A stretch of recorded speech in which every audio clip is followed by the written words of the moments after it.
about 10 days after 9/11, I went through the Pentagon and I saw Secretary Rumsfeld and Deputy Secretary Wolfowitz. I went downstairs just to say hello to some of the people on the Joint Staff who used to work for me, and one of the generals called me and he said, "Sir, you got to come in. You got to come in and talk to me a second." I said, "Well, you're too busy." He said, "No."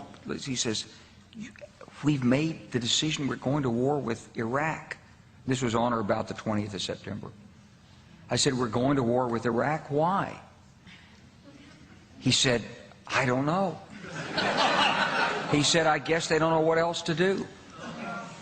So I said, "Well, did they find some information connecting Saddam to Al-Qaeda?" He said, No. He says, "There's nothing new that way. They've just made the decision to go to war with Iraq."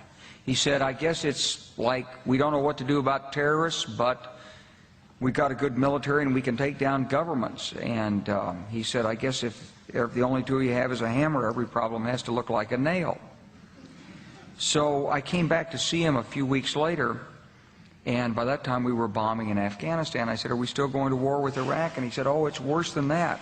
He said, he reached over on his desk, he picked up a piece of paper, and he said, I just got this down from upstairs, meaning the Secretary of Defense's office today, and he said, "This is a memo that describes how we're going to take out 7 countries in 5 years, starting with Iraq and then Syria, Lebanon, Libya, Somalia, Sudan, and finishing off Iraq." The Middle East is, had there been no oil there, it would be like Africa.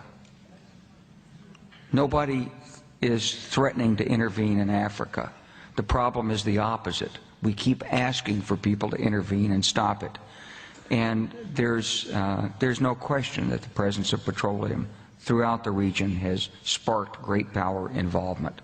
Whether that was the specific motivation for the coup or not, I can't tell you, but there's always been this attitude that somehow we could intervene and use force in the region.